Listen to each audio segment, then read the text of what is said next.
더 잘 섬기리. 아멘.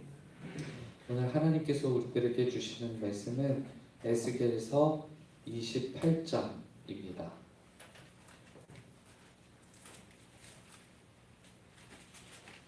구약성경 1193쪽 즈음에 있습니다. 에스겔서 28장 25절과 26절입니다. 에스겔서 28장 25절, 26절 말씀입니다. 구약성경 1195쪽입니다. 25절은 제가 읽고 26절은 다 같이 읽겠습니다. 주 여호와께서 이같이 말씀하셨느니라. 내가 여러 민족 가운데 흩어져 있는 이스라엘 족속을 모으고 그들로 말미암아 여러 나라의 눈앞에서 내 거룩함을 나타낼 때에 그들이 고국 땅 곧 내 종 야곱에게 준 땅에 거주할지라. 그들이 그 가운데 평안히 살면서 집을 건축하며 포도원을 만들고 그들의 사방에서 멸시하던 모든 자를 내가 심판할 때에 그들이 평안히 살며 내가 그 하나님 여호와인 줄을 그들이 알리라. 아멘. 이스라엘에 대한 제국의 침략이 많이 있었는데요. 그때 당시에는 이스라엘에 대한 바벨론의 침공이 있었고요. 바벨론의 침공이 두 번째 이어지던 때 에스겔은 포로로 잡혀서 바벨론 땅으로 끌려가게 됩니다. 그곳에서 그는 선지자의 역할을 잘 감당했었는데요. 바벨론 땅에서 포로로 살고 있었던 이스라엘 백성들을 향해서 지금 이처럼 비참한 삶을 살아가는 이유가 결국에는 죄에 대한 하나님의 심판이다라는 사실을 이스라엘 백성들에게 알려줍니다. 이것은 곧 이스라엘 백성들을 향한 회개의 촉구이기도 했던 것이고요. 회개하는 이스라엘 백성들을 회복시키시는 하나님의 은혜를 바로 에스겔 선지자가 알려주었다라고 할 수 있을 텐데요.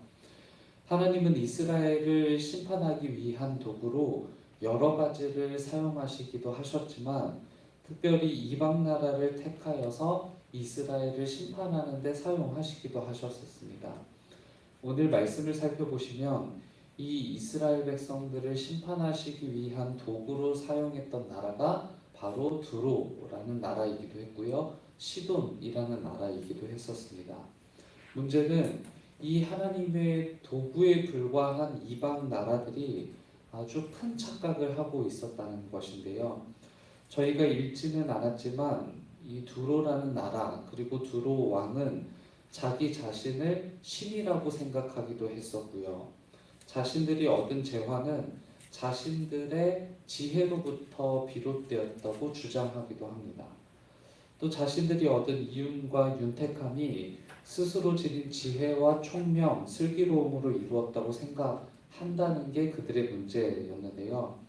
하나님은 이렇게 두로가 가진 태도와 생각들을 지적하시면서 이들이 정말 어리석다라고 이렇게 말씀합니다. 그러면서 두로 역시 하나님의 심판을 결코 면할 수 없는 존재라는 사실을 하나님께서 그들에게 알려주시죠. 이 두로 왕을 향한 하나님의 예언은요, 섬뜩하기까지 한데요.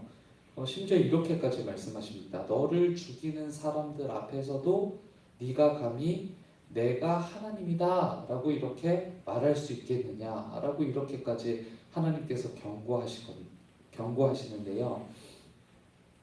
하나님의 이 심판의 의도는 분명합니다. 두로를 심판하시고 하나님의 영광을 나타내시겠다는 거예요. 그들이 알지 못했던 하나님의 영광, 그들이 알지 못했던 하나님의 거룩함을 이 심판을 통해서 나타내시겠다라는 것이죠. 실은 두로가 누리는 모든 영화와 축복 그리고 그의 존재까지도 하나님께서 주신 특별한 선물이라고 할 수 있는데요. 그들이 늘 염두에 두어야만 했던 것은 무엇이었냐면 그들이 단지 하나님의 도구에 불과하다라는 사실입니다. 그럼에도 하나님이 주신 모든 것으로 고통당하는 이웃을 위로하거나 고통당하는 이웃을 돕는 대신에 두루는 그것들을 자기 자신의 이득을 위한 기회로 이용하면서 그들이 좋아한 탐욕, 그들이 좋아했던 몰인정이 그들을 지배하고 있었다라는 것이죠. 26장대로라면 그들은 인간을 사랑할 줄 몰랐고 하나님을 경외할 줄 몰랐고요. 스스로 교만하여져서 스스로를 신이라고 말하는 거룩과는 전혀 무관한 일상이 이 두로에게 지배적이었다라는 겁니다. 이 이방 나라에 대한 심판이 이스라엘에게 어떤 축복을 가져오는지를 계시하는 것이 바로 오늘 25절과 26절의 말씀이라고 할 수 있을 겁니다.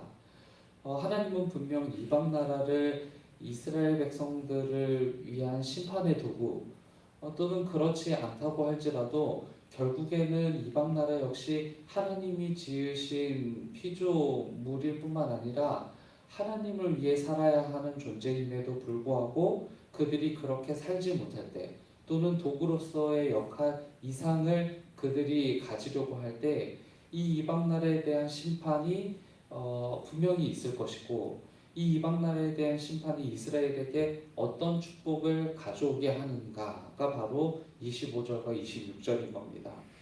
에스겔은 이스라엘의 심판을 예고했고요. 또 이방 나라들의 심판도 함께 예언했지만 결국 이스라엘은 회복되고 이스라엘이 하나님의 은혜와 복을 누리게 될 것이라는 회복의 메시지를 빠뜨리지 않습니다. 단지 이스라엘을 사랑하시기 때문에 회복하시는 것만은 아닙니다. 이스라엘의 회복을 통해 하나님은 당신의 거룩함이 드러나기를 원하시는 것이죠. 하나님은 이스라엘의 죄도 싫어하셨고요. 열방의 죄도 싫어하셨습니다. 모두 하나님의 거룩과는 무관하기 때문에 그런데요. 그래서 이제 하나님은 이 모든 이들을 심판하시고 하나님의 백성, 이스라엘 백성들을 회복시키면서 하나님의 거룩하심을 드러낼 거라는 겁니다. 그리고 그 일을 통해 많은 사람들은 비로소 하나님이 이 피조세계의 주인이구나 라는 사실을 깨닫게 될 거다라는 사실을 알려주시는 것이죠. 우리가 이 오늘 읽은 본문들을 읽으면서 한 가지 생각해 볼 수 있는 것은요. 하나님의 대표적인 성품이 바로 거룩이라는 사실을 다시 한번 우리가 가늠할 수 있게 되는 겁니다. 우리에게 두로가 누렸던 영화와 축복이 있는 삶이라면 그것이 내게 주어진 도구로 여기면서 사람을 사랑하고 하나님의 거룩하심을 나타내는 일, 하나님을 경외하는 일을 위해 사용해야 한다는 것이죠. 하나님은 바로 그것을 기뻐하시고 하나님의 성품이 거룩이시기 때문에 그렇다는 거예요. 그리고 아주 반대로 마치 심판과 같은 일상이 내게 주어졌다면요. 지금 마치 이스라엘 백성들이 바벨론의 포로로 끌려가서 심지어 선지자 에스겔마저 포로로 끌려가 그곳에서 하나님의 말씀을 예언해야 하는 상황이 우리라면 마치 심판과 같은 일상이 내게 주어졌다면 당신의 백성을 결국 회복하게 하시는 하나님의 일하심을 기대할 수 있게 되길 바랍니다. 결국에는 하나님께서 이스라엘 백성들에게 주시는 메시지는 이스라엘을 회복시키셔서 당신의 거룩하심을 나타내겠다라는 메시지였거든요. 하나님께서 이스라엘을 회복시키셔서 거룩함을 나타내시길 원하셨던 것처럼 결국 우리를 회복시키셔서 하나님의 하나님 되심을 우리를 통해 나타내실 거라는 사실을 우리는 믿어야 할 겁니다. 무엇보다 우리에게 그와 같은 사명이 주어졌음을 기억해야 되겠죠. 완벽하진 않지만 하나님의 성품을 담고 또 그렇게 살기를 원하시는 하나님의 바램, 하나님께서 우리에게 뜻이 있다면 거룩이라고 말씀하셨던 사도 바울을 통해 말씀하셨던 하나님의 말씀처럼 이 하나님의 바람이 우리에게도 주어졌다라는 사실을 기억해야 할 겁니다. 우리의 삶이 죄에 어두워진 삶이 아니라 하나님의 거룩을 따라 하나님이 드러나는 일상이 되시길 바랍니다. 하나님이 내 삶을 기뻐하시기를 우리는요 간절히 기도하며 살아야 할 겁니다. 우리의 삶이 말씀드렸던 것처럼 때로는 두로가 없는 두로뿐만이겠어요. 하나님이 도구로 택하신 많은 이방 나라들을 하나님은 번성하게 하셨습니다. 때로는 이스라엘 백성들을 번성하게 하시기도 하셨고요. 우리에게 주어진 삶이 때로는 그처럼 번성하는 삶이기도 할 거고요. 때로는 심판처럼 여겨지는 삶을 걸어가게 되기도 할 겁니다. 그러나 이 모든 삶, 우리에게 주어진 삶 속에서 우리가 분명히 기억해야 될 사실은요, 하나님은 거룩을 기뻐하신다는 거예요. 우리가 놓여있는 어떤 삶의 상황 속에서도 하나님이 뜻하신 바 이 거룩을 늘 추구하며 사는 우리 모두가 될 수 있기를 주님의 이름으로 축원합니다. 함께 기도하겠습니다. 내게 주어진 상황이 때로는 은혜이고 때로는 심판이지만 결국에는 회복시키시는 하나님의 일하심을 신뢰합니다. 많은 소유 속에서 겸손할 줄 아는 마음 주시고 심판 속에서 하나님의 사랑을 경험하는 우리가 되게 하여 주옵소서. 그럼에도 우리 삶에는 하나님의 도우심과 채우심이 필요합니다. 공허해진 마음이 하나님으로 가득하게 하시고 우리가 간절히 바라는 필요가 하나님의 뜻대로 채워지길 바랍니다. 무엇보다 갖은 질병과 육체의 연약함으로 힘들어하는 모든 이들이 하나님의 도우심을 통해 치유를 얻길 기대합니다. 그 일들을 통해 주님 홀로 영광 받으시옵소서. 코로나19 이후의 시간이 왔다지만 우리의 걸음은 조심스럽습니다. 주님, 우리가 가야 할 길을 안내해 주시고 겸손한 마음으로 하나님의 마음을 헤아릴 줄 아는 믿음의 사람들이 되게 하옵소서. 전진하기 전 우리가 회복해야 할 것들이 무엇인지 가늠하여 충분한 회복의 시간이 이어지도록 도와주옵소서. 주일을 준비하는 토요일입니다.